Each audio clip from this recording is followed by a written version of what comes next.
That's right. Me too. Me too. If you have a device, it would be really great. I mean, you can listen to me all day, but if you have one, really honestly, the only way to learn technology is to play with technology. So, I mean, I've got this presentation, and I'm going to give you the URL link to it and a bunch of resources. But if you don't get in there and try it yourself, you're not going to learn a lot. So you're going to tell us how to access it, because typically the kids are going to access it. Oh yeah. We're going to have. Well, I've got on here demo accounts and things you can go into and play around with. Yeah. And Okay. like that. So you can use your phone too. Yeah, if you got your phone, it's good. Awesome. Well, we are now on Facebook Live as well, and so I want to welcome everybody to our Schoology training. My name is Jason Burnham. I'm one of the pastors here at Covenant. We're really excited to have this offering to the community. Welcome to those in the room. It's a gift to be able to gather together and have that live interaction and Q&A. Welcome online. I know some of you are just now jumping on. Welcome. We're glad that you're here now. Also, I know that many of you will be jumping on learning this application further over the course of the next weeks and maybe even months to come. So we're recording this so that it could be a blessing to the community throughout this school year as we endeavor to take on new things and new challenges. I want to offer a special word of thanks to Chris Scott, who is the principal of Tomball High School and a member here at Covenant, and it's such a gift to be able to have his expertise to be multiplied out into the community, both for those in Tomball ISD and Klein ISD that are working through this Schoology platform. So can we offer Chris just a moment of thanks? And I'm going to open us with a word of prayer as we offer a blessing over this school year and our time together today. Gracious God, we come before you thankful for your presence with us, thankful for the gift that it is to re-enter into these spaces of learning. We ask your blessing upon our students, teachers, and administrators in this season, Lord, that you would help our entire community to be full of grace and to be full of love and patience, Lord. And so we ask now that you would help guide us in this time to learn and to grow and to be challenged so that we can understand how you're going to be at work in our midst, helping to educate the students of our community. Lord, bless this time, and we give thanks and praise for Chris's leadership. In Jesus' name, amen. Amen. All right. Thank you, Jason. Again, I'm Chris Scott, principal of Tomball High School, and we're going to be doing a short presentation on Schoology. Really, Schoology is new to Tomball. It's also a learning management system that's used currently in Klein. Klein has actually used it for the past 3 years, and there's many other districts across the state that are using Schoology. Again, if you came here and you were thinking, Chris is going to have all the answers, I will tell you that I'm learning alongside our students and our staff. It is new for all of us, but hopefully from our time together today, you will have a better understanding of what Schoology is, how to use it, both as a parent and as a student, and also I'll kind of help maybe answer a few questions you had as you came in. Again, I would recommend if you're at home or you're here in our time together, if you have a digital device, whether it's your phone, iPad, laptop, whatever, I would highly recommend that you access and use that. It is very unlikely you are going to learn a whole lot about Schoology if you're not actually using Schoology. And so what I've done today is provide you with the presentation. If you look at the screen, you'll see that the short URL that's listed up there will give you this presentation. This presentation has a bunch of different hyperlinks in it to lots of different resources that I couldn't even begin to cover in our short time today. We'll hit some highlights of that. But again, I would highly recommend that you copy down this URL or go ahead and put this into your digital device and save it as a favorite. And again, I'll make sure that we also have this. I'll get this to Jason so it can be posted somewhere on Covenant's website as well. So go ahead and let's get started. Again, this is geared, this is Tomball ISD. I'm affiliated with Tomball ISD. And I'll probably talk a lot about Tomball, but however, some of your students may be going to different school districts. So again, just kind of plug in. When I say Tomball, you can just plug in your school district, whichever one that is for you. So we're going to give a quick intro on what Schoology is. One of the keys is to kind of understand what it is. And in its essence, Schoology is a learning management system. It's a way for students, teachers, parents to have a one-stop shop for all the educational resources, assignments, grades, attendance, for any student and all students in the system. Tomball is going back to school on September 8th with students who are both attending virtual and face-to-face instruction. All the students who are in Tomball ISD are going to learn how to use Schoology, whether you're a face-to-face or a virtual student, because we could easily roll into 100% virtual at any moment. All of our students need to understand how to use the system. And so for our students who are face-to-face, they will be getting a crash course in this the first few days of school in terms of how does this connect with my face-to-face instructional experience. Our online students will have a faster crash course as they will get some information before school, and I'll talk more about that in today's presentation. But they'll be on the go learning. So for them, I think they'll actually pick it up a lot faster because it will be the only modality that they'll work with their teacher in. And so as we go through, again, I would encourage you to, if you're thinking about questions, go ahead and write those down or jot those down. I'll try to, at the end, answer as many questions as possible, but I also want this to be a little bit free-flowing. So if you think it's something good for the crowd and as a quick hitter or something quick for me to answer, I'll be happy to answer it in the midst of talking about that particular thing. Okay? So first, let's just take a look at what is Schoology.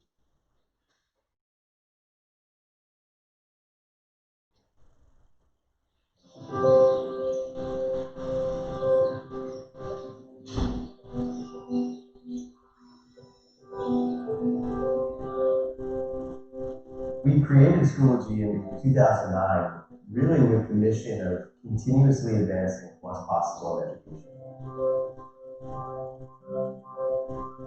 At the click of a button, you can personalize education, you can assess student strength and weakness, you can grow student outcomes like you've never been able to do before. Schoology is a learning management system that simplifies the teaching and learning process by connecting people with all the tools that they need in one simple platform. Schoology has made it possible for the boundaries of the classroom to be extended beyond just the brick wall. The reality is that people are online all the time. Students and learners have devices in their pockets, and they expect that same sort of immediacy from education. The goal for us has been to be able to deliver that kind of experience anytime, anywhere, on any device. One of the core things that's great about Schoology is the focus on communication and collaboration. And what we've tried to do is make that a core part of the platform so that it's infused in students learning and teachers teaching every single day. Those are two elements that are so critical for success in life in general. We see it all the time where educators are actually collaborating with other educators, not just within the same institution, not even in the same region, but potentially even broader around the world, across the country. And they're sharing not only ideas, but resources, best practices, even sometimes whole lessons and units that can be used in other people's coursework. Everything is right at their fingertips.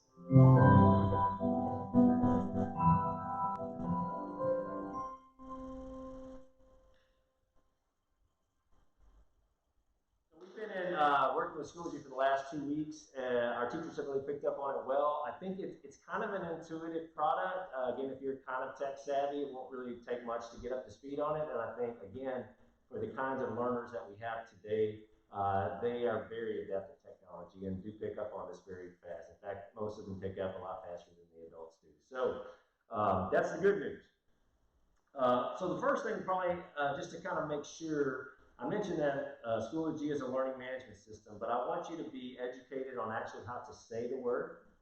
So we're going to do a little, I say and you repeat after me kind of thing, okay? We're going to practice. Don't look at your neighbor, just look at me. You know, don't get embarrassed on this. At home, you know, do what you do, okay? Read the lips, right? That's right, read the lips, right. Okay, so we're going to practice saying Schoology. I've heard a lot of different words that have come out when people try to pronounce this, but it's really easy just phonetically taking a look at it, or like if you're like me, it's just Schoology, right? right, so here we go.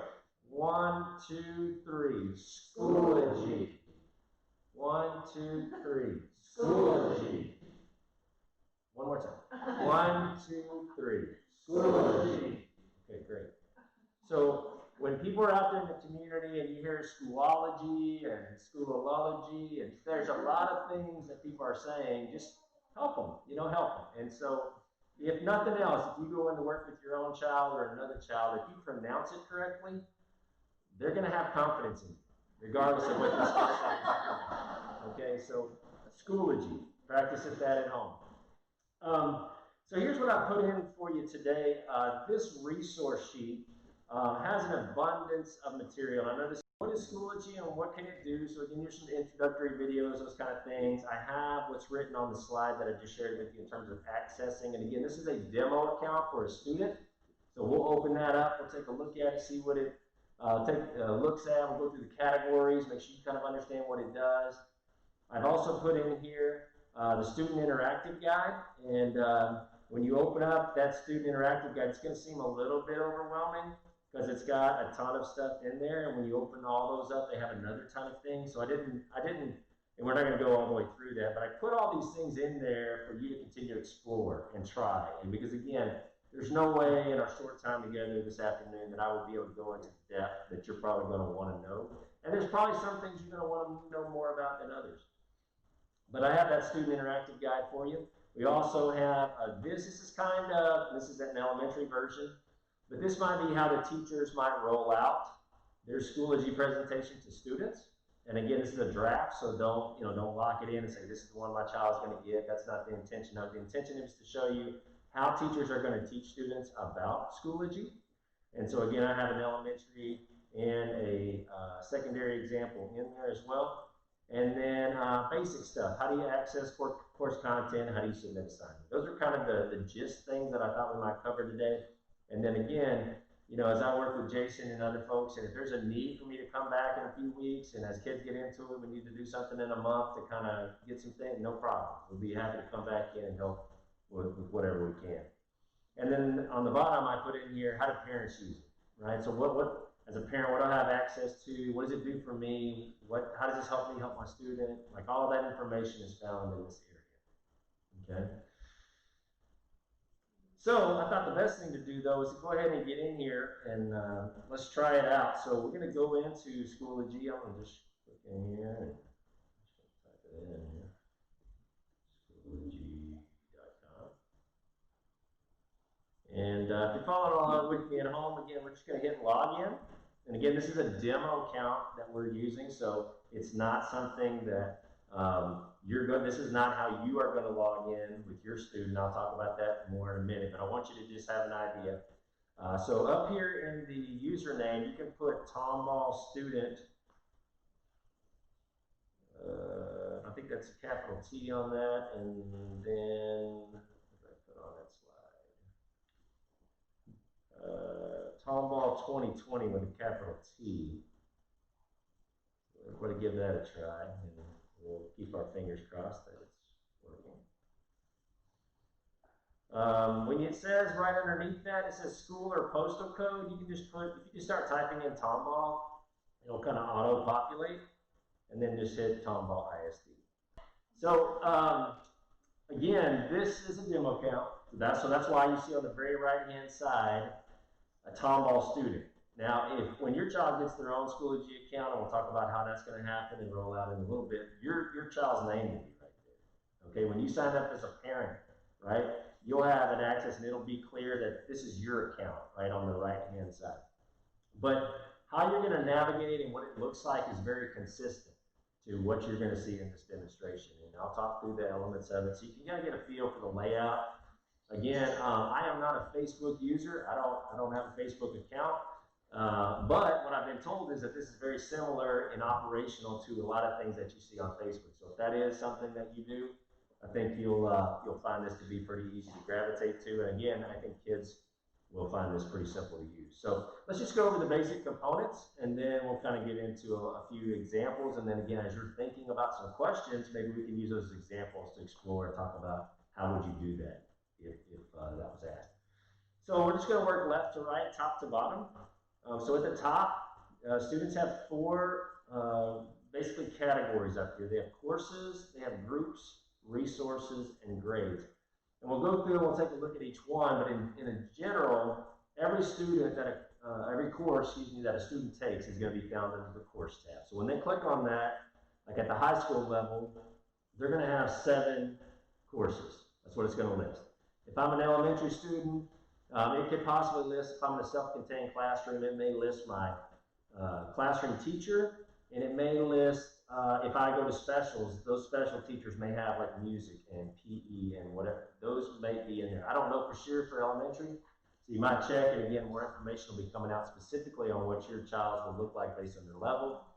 But basically, the courses is where you're going to find everything that they take, and that's going to include every piece of course information, assignment, test, everything is going to be found in that tab.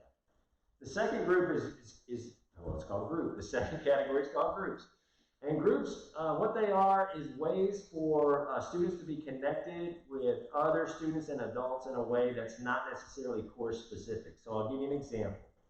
At our school, a student may have ag mechanics as one of their courses, but they're also in FFA. Their group would be found for FFA under the groups tab. This is a way for the sponsors to communicate with all FFA students, and it's not going to come through the course information. Okay. Same thing if you had other groups that were formed. For example, let's say your student attended maybe they were in some kind of small cohort from the counseling side. Maybe they were, in a small group circle or something like that. They would find that under the group. So again, it's not going to be course information or content. It's going to be more formed on what group am I in as a student, clubs, activities, those kinds of things. The third tab is resources, and that is personally what students have in their resource box. So I kind of think of it as like your binder or your locker or your whatever. This is not things that you're going to find teachers are going to put resources in there. That's not that. It's you as a student. I have written this paper. I have developed this thing. I have worked on this PowerPoint. And maybe I submitted it, maybe I didn't. But it's in my resources. It's sort of my toolbox. I can go in there and get anything that I've created from my resources tab. And then finally, obviously, is grades, right? And then in the grades tab, you're going to have both grades and attendance. Again, working left to right, at the top is a search button, which again, you can just randomly search for pretty much anything, whether it's resources, titles of things you're looking for. You have a calendar, which is right up here. This is one of the most important. Let me click on this real quick. I don't even know what that is. Oh, these are apps. Sorry, glad I clicked on that. So these are apps that are connected to Schoology. We use a bunch of different ones. It could be Edpuzzle. It could be this is Apex Learning is one of our resources that elementary students use, and that's why you see that one in there. But any, like McGraw-Hill would be like a textbook resource. So these are apps that are connected to this student's account. This is the student's calendar right here, and I clicked on that. And what you'd see in the calendar, you don't see anything now except probably the first day of school, is you would see different assignments listed in your own calendar, things that are upcoming, tests, anything the teacher has put in as an assignment that has a due date is going to show up on the student's calendar, okay? There could be assignments that the teacher posts in their course that are not necessarily taken for a grade. You probably wouldn't see those on the calendar because it's only usually identified as a due date, and normally that's associated with a grade is where you see on the calendar. This is how I communicate and send messages to my teacher, or I get messages from my teacher. So it's kind of like my mailbox. And then these are notifications. These are things that my teacher has posted, has put out there. And if you're familiar with what Tomball used in the spring with Google Classroom, this was one of the things that was tough about Google Classroom is when teachers posted things, it just was kind of like a bunch of stuff right when you open the page. It was kind of hard to navigate that and understand, okay, so what's this an announcement, what's an assignment, so this really helps with just those notification pieces. This is just mainly communicate, just to let you know like this is happening. It's not necessarily something you need to go in there and do, okay, which is kind of different than Google Classroom. And again, under here you've got your profile, it's got some settings, it's got some different things in there again students will get some explanation on how to use and what to use related to that. So that's kind of the top bar that's up there for both students. Teachers are very similar. Teachers actually have courses, groups, and resources. They don't have grades listed on there. They have a different place where they do that. And as a parent, yours is going to look very similar to this as well. So just basically, I just missed something quickly now. That's all specific to, if I have a high school kid, that's going to be for a course, right? Because all that assignments, that's all specific to a teacher. So to get to those things with my mail and my calendar, that would be specific to a teacher and a course for a kid like in high school, right? So this general component is everything. This is going to cover all of my courses. Now, when you go into your in particular courses, there's discussion boards, there's individual things that teachers can do, but anytime a teacher communicates with a student, as an example, it'll come right to that message. They don't have to go into the course to get the message. So in that email, on that general level, you're going to see all the emails from the different teachers that a kid has. Yes, that's right. Any questions just about these top categories?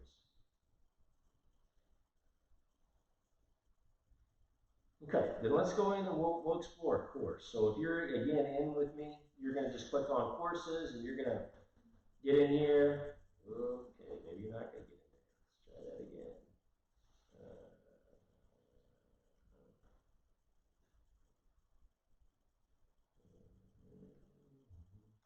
So this is an example, like if I had, this is one course as an example, but I'd have 7 courses like I mentioned earlier, right? And this is actually Mrs. Ains' page right here. You can see recent activity and course dashboard. Whenever this right here, this piece that I clicked on is what you're seeing right now. So this is kind of like that live feed. This is that thing that whenever the teacher posts something or puts something out or displays anything, that's going to be on this feed that's ongoing, right? It's going to just show you everything. And again, that's what people, I guess, are identified with Facebook. It just kind of is that ongoing thing, whatever is posted last. But this actually, the tab right next to it is your course dashboard. And so this piece right here, it wasn't opening a while ago, but now it is, okay. This is where you're actually going to go in, and this is where you can see basic information about your classes. This could be everything from the course syllabus to course contact. It's going to be office hours for the teachers. It's going to be all the assignments and everything else that you need. And basically, you're going to use this left-hand side to navigate. Again, this is very specific to this course.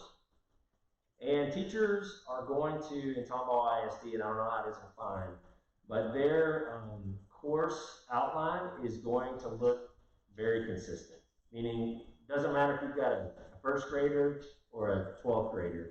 When you go into a teacher's course, you're going to see the layout be very similar. And the reason we wanted to do that is so that you're not having to figure out, well, this teacher wanted to do it like this, and this teacher wanted to do it like that, and it's hard to find everything.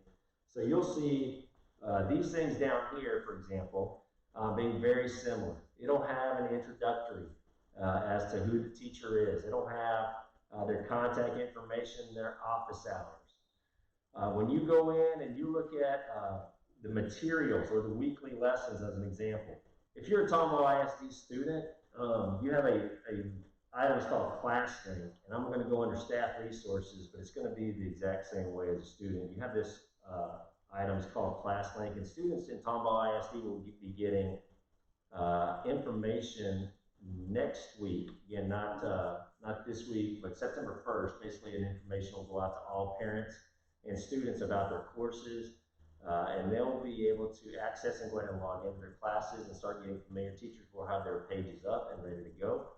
But in Tomball ISD, we have kind of a one sign in. That's what ClassLink is. When you sign into this one thing, it gives you access to everything. So all of your Schoology stuff, your textbooks, everything, it's a one-stop sign in. And students, when they log in, would have multiple tabs here.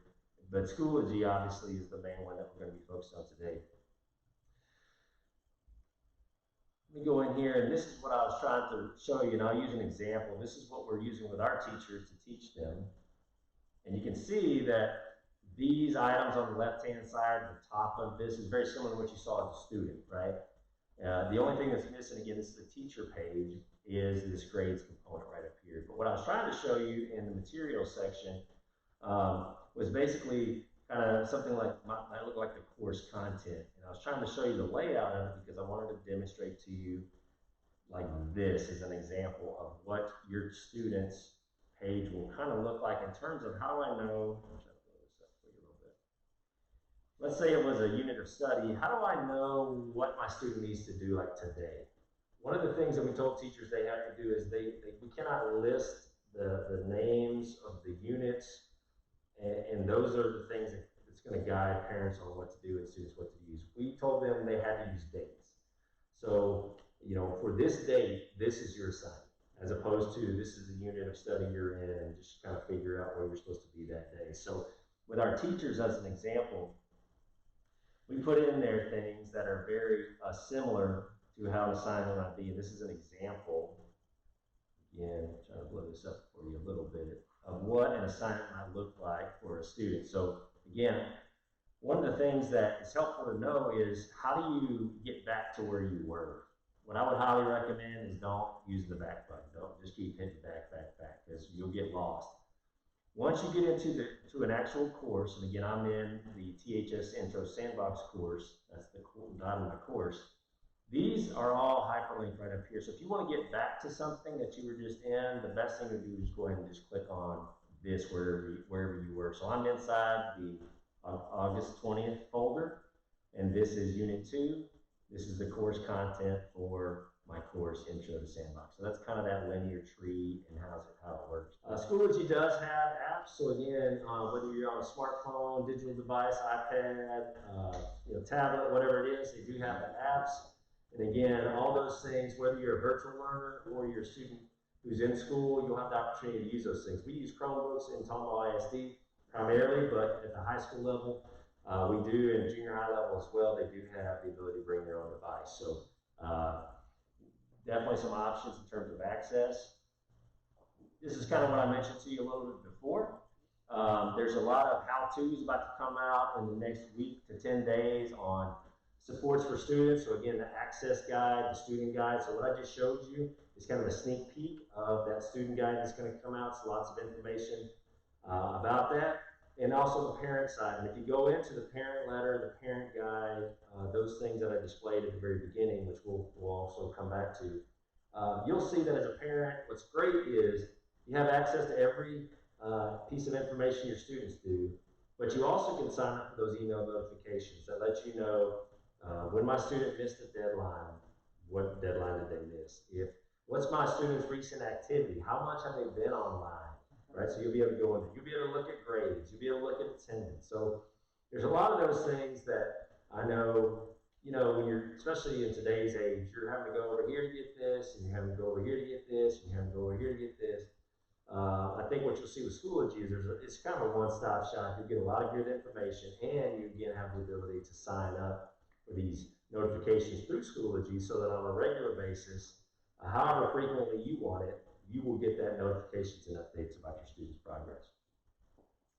That last bullet in there is about expanded help desk available. That means that's our technology help desk. So again, they'll have operational hours where parents, students can ask for help. Hey, we're having trouble with this.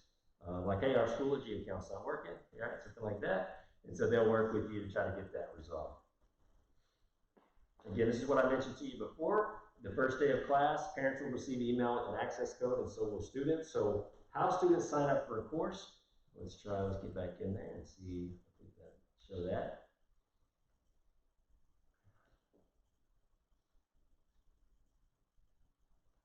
How students sign up for a course is pretty easy. We're under the courses tab. So if I were to go back to my courses over here, on the right-hand side, there is a link. It's called My Courses, and when I click on that, I have the ability to see every course I'm signed up for. Right? My course listing is going to be all those things that I'm kind of.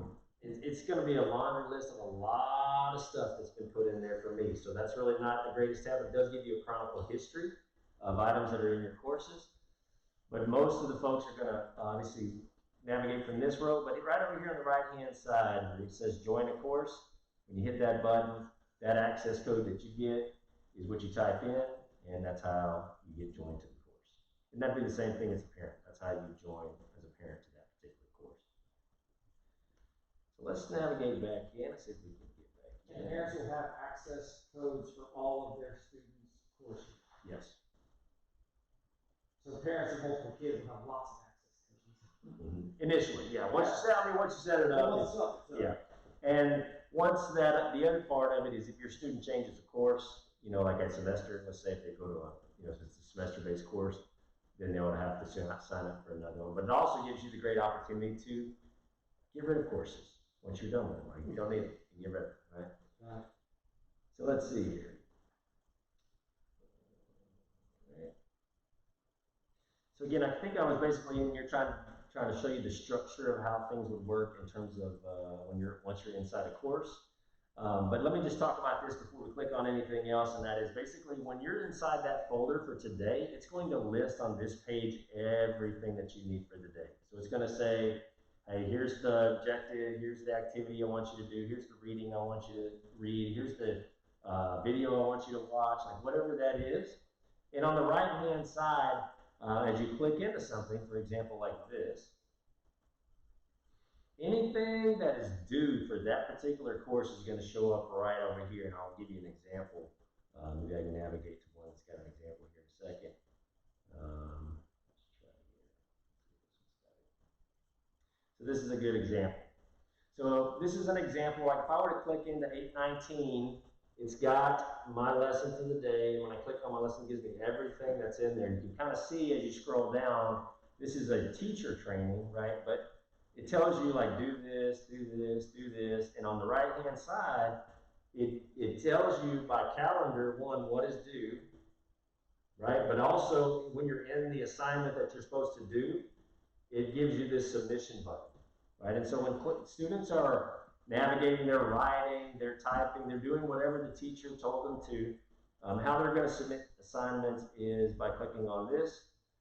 And it gives them a chance to go in and access their resource box, right? The thing I mentioned to you that's at the top. So I've created a document, I can upload it from my computer, I can create something right here, right? It's a response, short answer, something like that. Or if my teacher asked me to make something, Tomball's used Google Docs for a long time.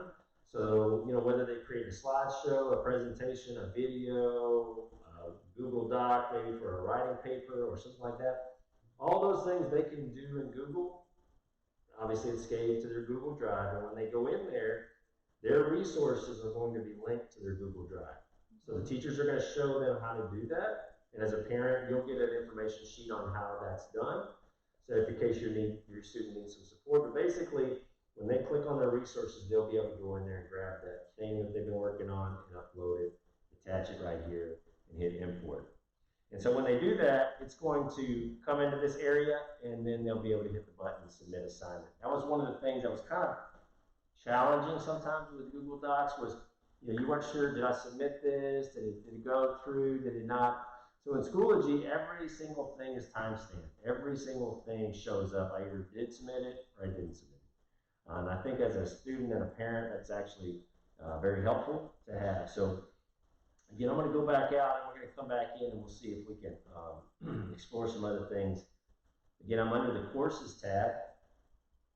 Teachers, again, their layout is going to be very similar to what you're seeing here, right? A welcome letter, and sometimes that's something simple. This happens to be, I think, this Cooley's welcome page, who's one of our assistant principal.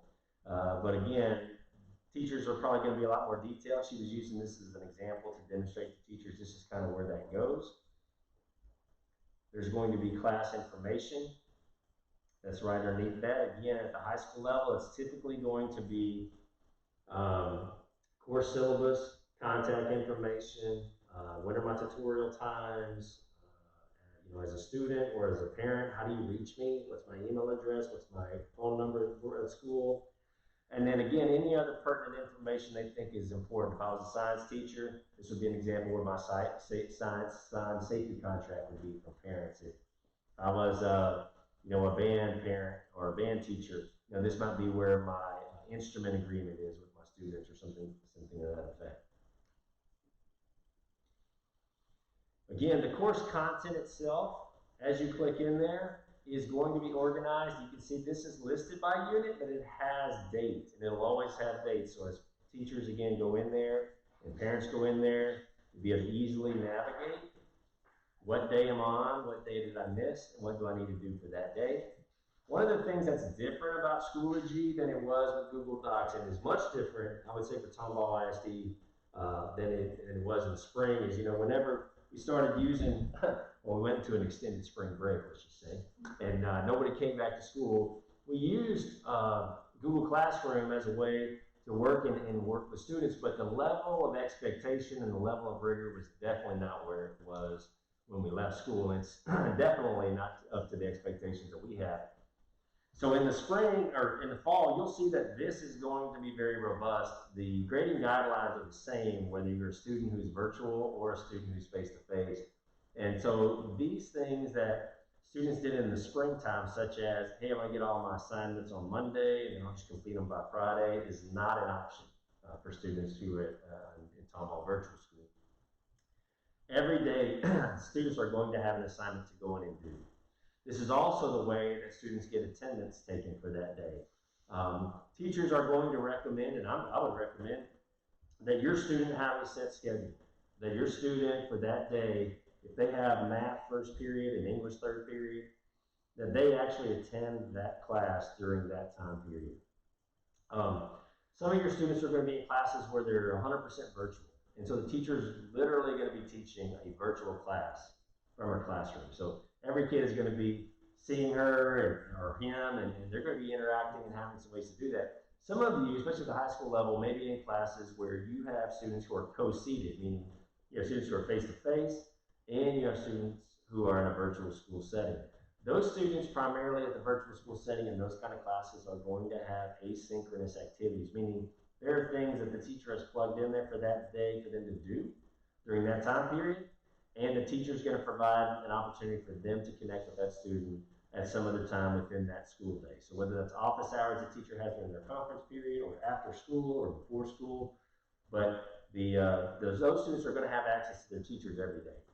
It's just going to be a little bit different in their particular situation. And lots of students may have that situation in particular courses where they don't take them, like if it takes, for example, AP chemistry, right? And there's not a lot of students that take that course. So in order to have the course, sometimes they have to co-seat students, and so that some students are in there face-to-face, some students are virtual. But getting back to the point about interaction, teachers are going to put these items in daily, even though they've been developed way before that. Teachers typically plan their week's lessons the week before, and they plug those things in. Well, teachers can develop on their side all the activities, all the assignments and assessments and all those things, and make them invisible. Make them invisible until they're ready for the students to see them. And so every day you would see that teachers would be posting brand new things for students to engage in. You're not going to see teachers post a week's assignment for students who are in virtual school. They're going to go in every day and make it available for students to go in, because what they want to do is have kids engaging every day in their class. Now, they may not have an assignment every single day for a student to turn in, just like in a normal school week. Whenever you have students who are face-to-face, teachers don't take grades on assignments every single day, but at least once a week, you're going to see a daily grade, and at least every 2 weeks, you're probably going to see a major grade or assessment of some type. So again, that daily interaction, though, is important for us in terms of establishing a routine. So if you're a parent, I would highly recommend you put your student on a schedule so that they can follow along with their classes and be in those classes regularly. Now, I mentioned about attendance. Attendance will be taken daily.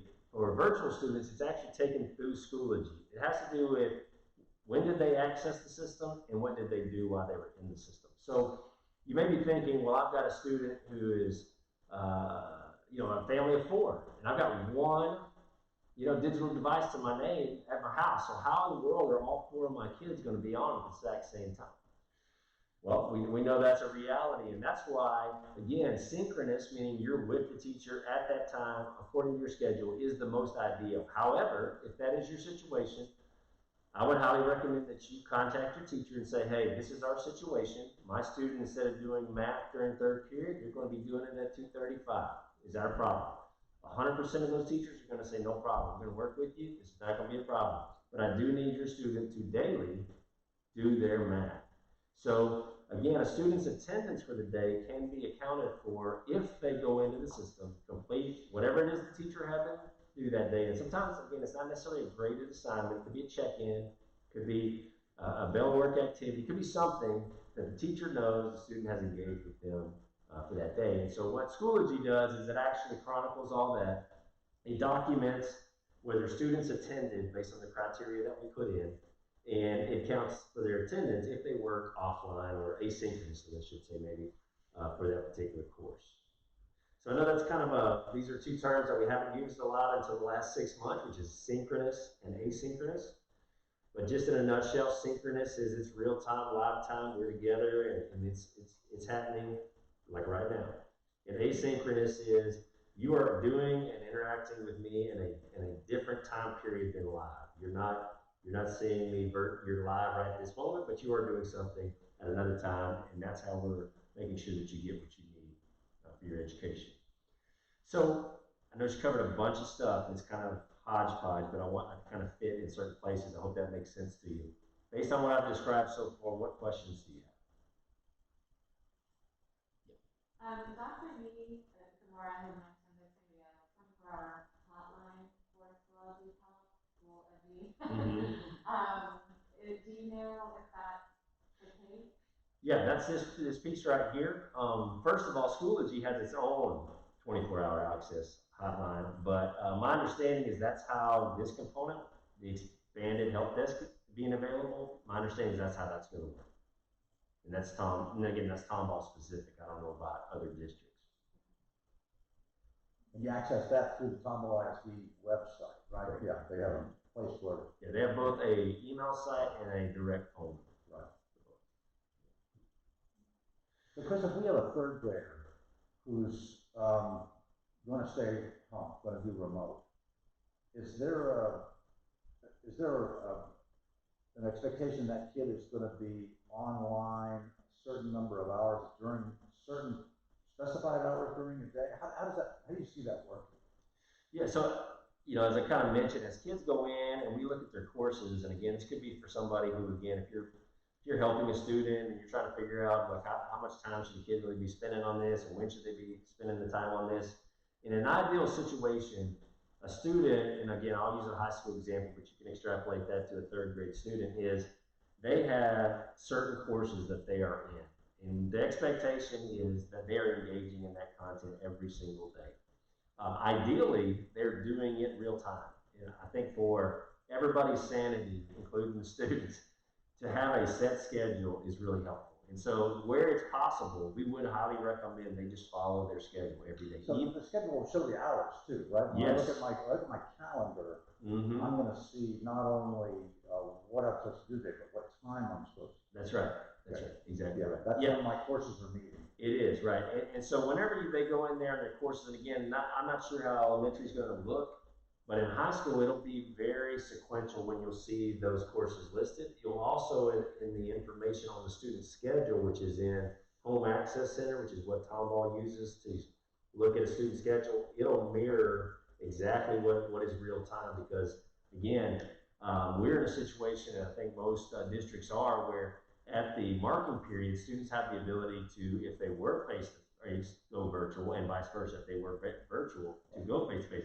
So that's why their schedule is actually set, because again, if you transition one way or the other, we have made space for you in that particular class during that particular piece of the day. So again, I would highly recommend the students follow that schedule. And typically at a high school level, it's 45 to 50-minute class. Again, when teachers are assigning things in Schoology, you're not going to see like something that's going to go bell to bell. You're not going to see something that's going to require the student to, at 8:01 to be working feverishly, and then at 8:51 to be working. Like, that's not really what happens in class anyway. What happens typically is there is an introductory activity, 3 to 5 minutes. There is some direct instruct or some way that the teacher is engaging student in the content. students really have a typical time where they're trying to apply that, they're getting feedback. And then you have that sort of independent practice component with closure at the end. So in that piece, you're going to see some students move a little faster through that content. You're going to see some students move a little slower. And again, if you are a student who is in a virtual setting, I think in some ways it's kind of an ideal situation, because if I'm not able to complete all these things by the end of this class period, there is going to be some opportunities for me to do that later, and it's already connected in a way that I'm used to seeing it. I think for face-to-face students, I think that's what teachers are going to help those students have to get integrated into. Is I'm having this classroom experience during 50 minutes, but I also need to be engaging in Schoology enough so that I understand how the system works and I know how to navigate it in case I needed to go into that situation, depending on my family, or again, in case we went 100%. So will the face-to-face kids be using Schoology? Yes. So it'll be seamless. If they are sick, they'll just stay home and do what they would have been doing. That's correct. Yes. Can I moderate that from our Facebook Live? We've had some questions about that, and the questions are, will the assignments be loaded into Schoology for both F2F, face-to-face, and what is the acronym for Tomball Virtual School, TVS. TVS, so people are aware of what those mean. And you're saying that, yes. Yes, the assignments are going to be the same. The assignments will be the same whether you're using Schoology though. Everyone's using Schoology. Yeah. Whether they're. Now, what I would say is that, for example, if there is a handout that students are receiving in face-to-face school, they could get an actual hard copy of that. The same PDF would be posted in Schoology, but that would be some of the subtle differences you might see. And there's some differences with teachers are going to have discussion boards in Schoology for students who are virtual if they have discussions about the topic. Again, those discussion boards in a face-to-face setting are going to be happening live. Like those kinds of discussions are in the classroom going to be engaging face-to-face. So again, what's happening is the same.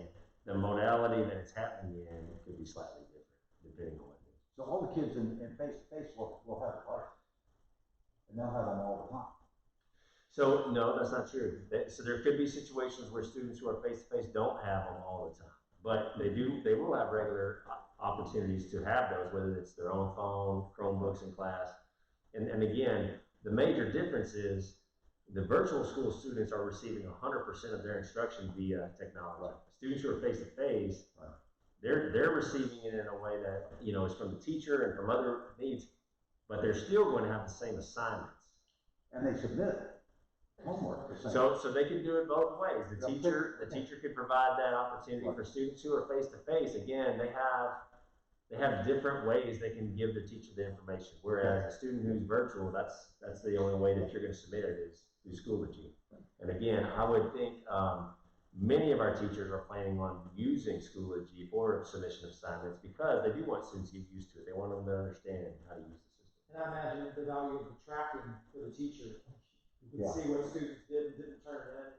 Students also have this timestamp on as well as value. Right. So if you had an iPad, take it to school, because if you can do your stuff and submit with Schoology. Oh yeah, I would highly recommend the students, if they have that access to take your technology to school with you, because it's just going to help. So for kids who have smaller group instruction, 504s, or in special ed, and they're doing the Tomball Virtual Academy, is that something that will happen during the asynchronous time? Will be another like a teacher's aide that will come on and do a smaller group for help? So there will be a lot of different ways that we serve students in populations like that.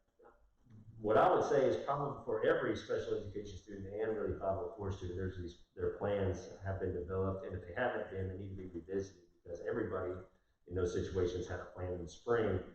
And I would say that based on that is where your child's kind of how their schedule is going to be built and the interactions they're going to have with some of these other personnel that help support them, if they're going to be built around that plan. So again, if you kind of are in that situation, I would highly recommend you visit with your school, make sure that the plan that was in place in the spring or the plan that you've worked on up to this point, you can kind of better understand how that plays out in your student schedule. But yes, all the personnel that have been used in the past to support whether it's special education 504 or language learners, whatever those people and support systems have been, they'll continue to be. Okay, so if parents have questions, maybe the case managers. Yeah, I would have them contact the school, and they can work on that specific situation. Again, in the spring, it was a lot of things that had to be created real quickly because that wasn't obviously anticipated. But I think for the fall, there has been a lot more planning around that, and again, I would say. Dr. Webb did a fantastic presentation. It's just really long. Yeah, absolutely. Well, again, I know we're kind of coming up on our hour, and I don't want to take very much of your time. Here's what I would say.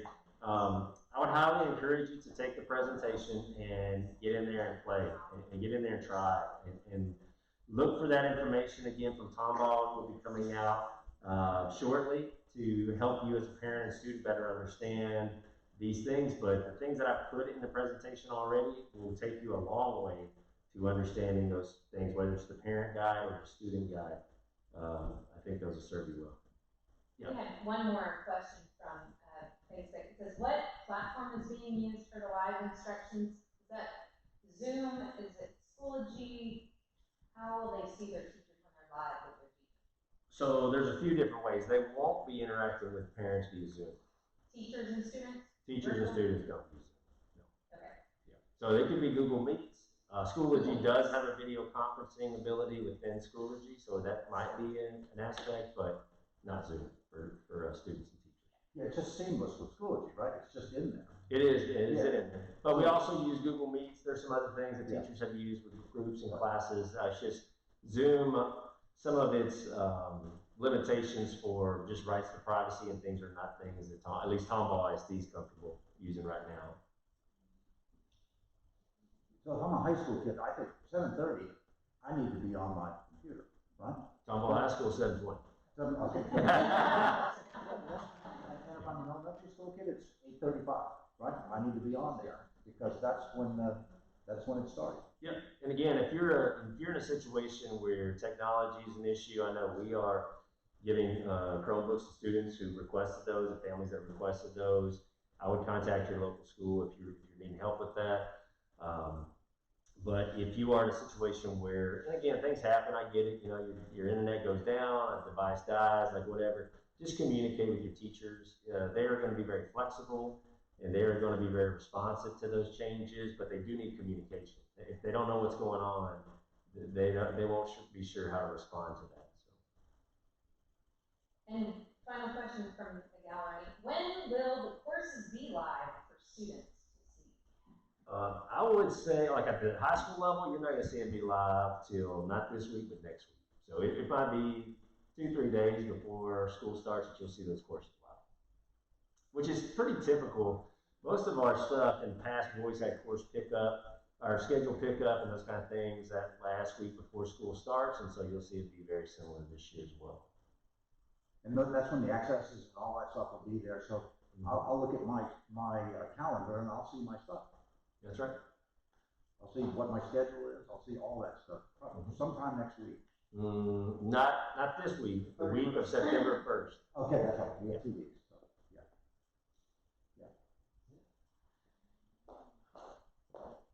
Well, I just want to come back again. Thank you all for being with us on Facebook Live.